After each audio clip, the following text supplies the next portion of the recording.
Pessoal, uma situação que envolve o Fernando Haddad, ministro do Lula, e o Rodrigo Pacheco, presidente do Senado Federal, fez acender uma luz vermelha dos aliados do Lira, ou seja, do entorno do Lira e da Câmara dos Deputados. Na visão deles, há uma retaliação do Lula contra o Lira e do Pacheco, tá aliado ao Lula nesse caso. Eu vou explicar isso para vocês nesse editorial. Também vamos falar ainda nesse editorial aqui sobre uma manifestação do ministro Alexandre de Moraes sobre um dos presos do 8 de janeiro. E vamos falar também de um último censo liberado sobre o Enem, que vale a gente visualizar um pouco o projeto de esquerda para o Brasil. Isso e outras pautas importantes. Vocês já estão acostumados no nosso editorial, né? Aqui a gente já sabe como começa. Começa com você abrindo o vídeo. Como que isso vai terminar, a gente não sabe. Às vezes eu venho aqui para falar uma matéria com vocês e saio com 10. Às vezes a minha ideia é fazer um vídeo longo e acabo ele mais cedo. Vocês já entenderam como que funcionam os editoriais aqui, tá certo? Então bora começar? Vem comigo, vamos falar do Arthur Lira. Essa matéria do antagonista eu achei super interessante. Lira, o último a saber. O presidente da Câmara não sabia que teria uma reunião com o ministro da Fazenda, Fernando Haddad, junto com o Pacheco, para discutir a MP da reoneração da Folha. Essa MP da reoneração da Folha, ela é muito cara, muito preciosa para muitos deputados. Entende o porquê? Vários deputados são apoiados, ou seja, recebem apoios de empresas. Então, por exemplo, conheço campanhas que aconteceram comentadas pelo setor de supermercados. Então, para que o deputado pudesse fazer lobby em prol dos supermercados, juntou um grupo de supermercado com muita grana, fez campanha para esse deputado, e aí esse deputado vai visitar os funcionários do supermercado, eles colocam dinheiro na campanha e esse deputado entra lá dentro. E aí, de repente, vem o governo Lula e vota ali e manda uma reoneração, uma medida provisória para reonerar, ou seja, para aumentar os impostos sobre esses setores. E aí o supermercado vai falar, mas peraí, eu coloquei você lá dentro para você nos defender.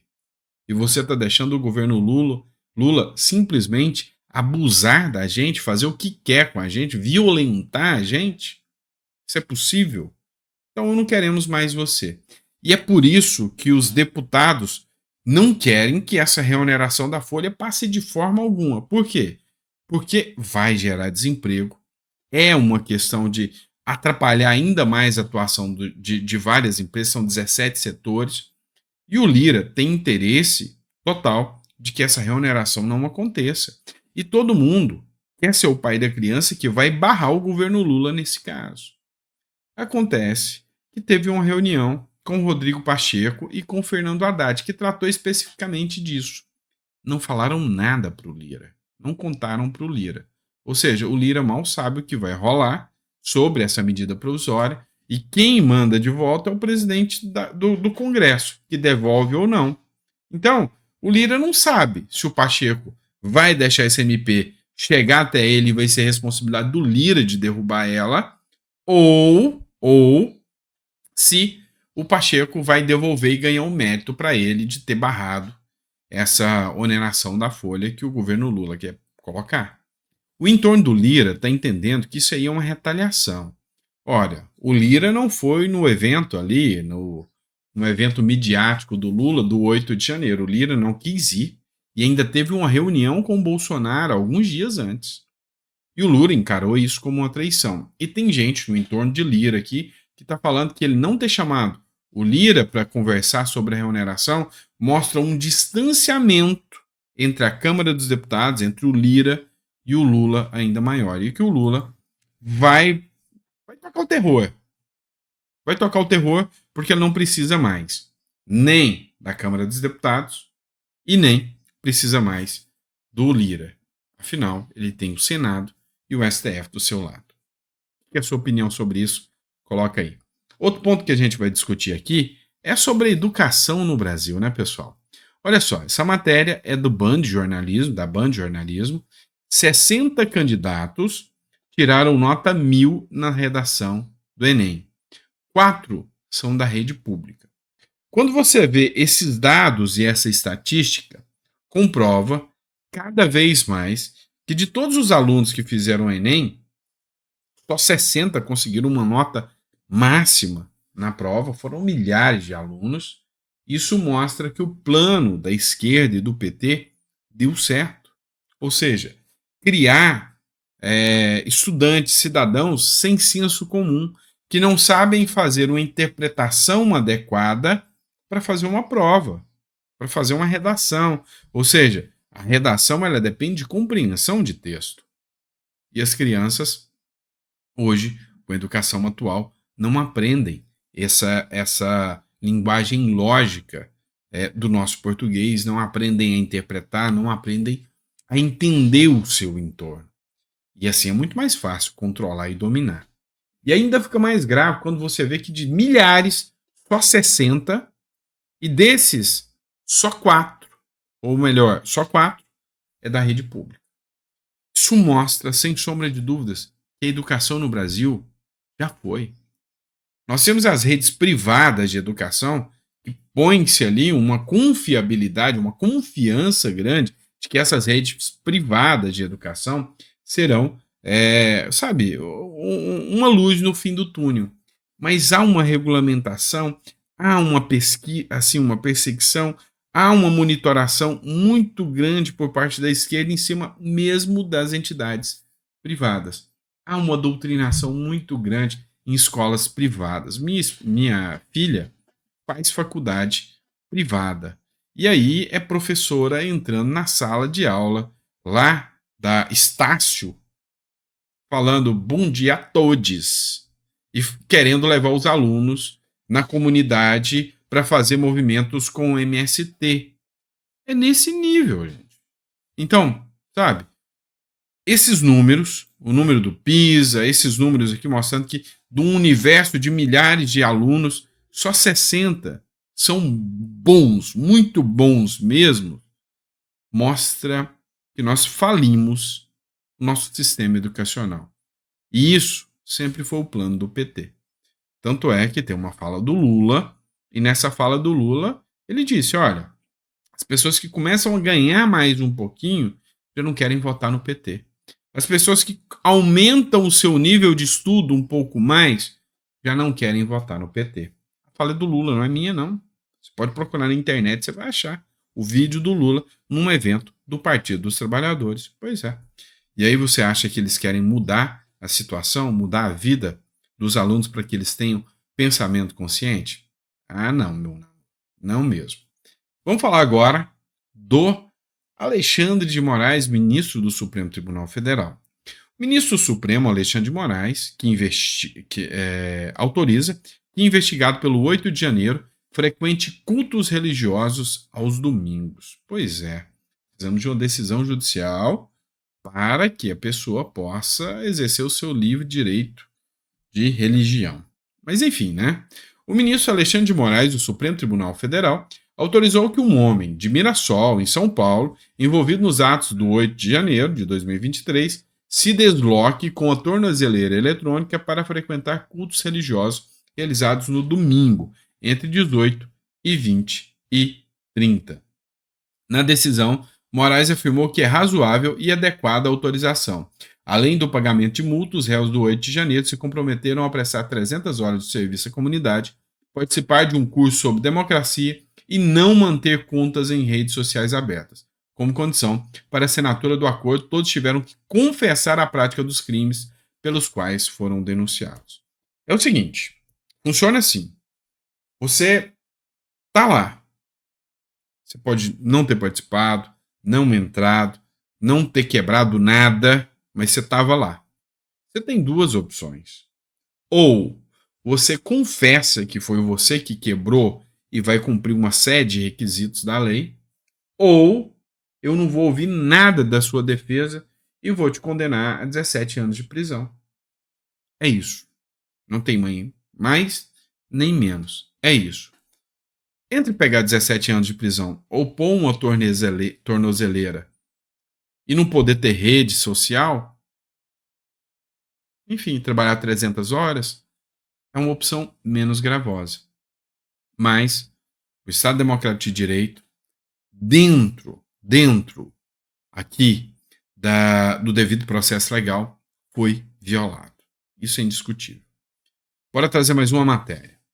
Isso aqui é lógico que é bem mais ameno quando o assunto é o governo Lula, mas escancarou aqui alguém que prometeu demais, não fez o mínimo. Tratando dos Yanomamis. Mortes na terra Yanomami e volta do garimpo pressionam Ministério dos Povos Indígenas. Se fosse contra o Bolsonaro essa matéria, seria falando do quanto o Bolsonaro é um genocida, canalha e sem vergonha. Mas, como eles precisam mostrar o que está acontecendo porque está feio demais, eles usam um tom bem mais ameno. Um ano após o governo federal iniciar uma operação de ajuda humanitária e combate ao garimpo ilegal na terra indígena Yanomami. Nada se fez. Criminosos ainda ameaçam 31 mil indígenas que vivem no local. Os garimpeiros adaptaram suas ações para escapar da fiscalização. Agora eles estão mais espertos, né? E voltaram à reserva no segundo semestre. O resultado foi a manutenção de um patamar alto de mortes dos Yanomamis. As 343 mortes em 2022 caíram para 308 no ano passado, mas a diminuição representou uma variação de apenas 10%, o que suscitou críticas de especialistas e indígenas. Nossa, que carinho em escrever a matéria. Vamos resumir o negócio. Tinha bem menos mortes cadastradas em 2022, quando eles fizeram todo aquele escarcéu. Tá? Era 209 mortes cadastradas em 2022. Gestão Bolsonaro. Veio uma matéria da Gazeta do Povo e argumentou que este ano foram 308 mortes, ou seja, um aumento de 50% de mortes de Yanomamis. Veio uma agência de checagem e nessa agência de checagem falou que não é isso. Os números estavam desatualizados. E aí o próprio governo Lula atualizou os números dos Yanomamis, dizendo que não foi 209, foi 343. Ou seja, a conta estava errada. Não aumentou 50%, desceu 10%. Aí você sabe quais números vocês vão acreditar, porque os números que tiveram durante toda a gestão Lula eram esses. Até que a Gazeta do Povo falou, aumentou 50%, aí mudou. Então, o que a gente tem que ter em vista aqui, que não melhorou nada, falaram e não fizeram nada, não tem turma de artista aí falando em prol, mas salvem os Yanomamis, não tem artista nenhum falando isso. Agora, vamos evitar falar mal do todo-poderoso ser supremo da democracia, porque falar mal não pode. Então, deixa os índios lá no canto deles. Morreu, mas é porque é difícil resolver a situação. O problema é de muito tempo, não é? Pois é. Hipocrisia que chama isso, não é? Acho que é. Se for hipocrisia, você coloca no comentário aí que isso aí chama hipocrisia. Vamos lá, tem mais uma. Eu ia encerrar por aqui, mas vamos lá. Governo compra tapetes de fabricante do BBB por 117,4 mil reais. Os tapetes foram comprados pelo governo, são do mesmo fabricante que fazem os tapetes da TV Globo. Será que cobra o mesmo preço para a Globo? É tão escandaloso que o Tribunal de Contas da União já está até investigando esse absurdo. Vamos continuar acompanhando de perto os gastos do governo Lula e denunciando os abusos. Quem fala isso é o deputado Marcelo Álvaro. O que acontece? O governo Lula, aquele mesmo que fala que a classe média é torpe, e aí vem os pseudo-intelectuais, que de intelectuais não tem nada.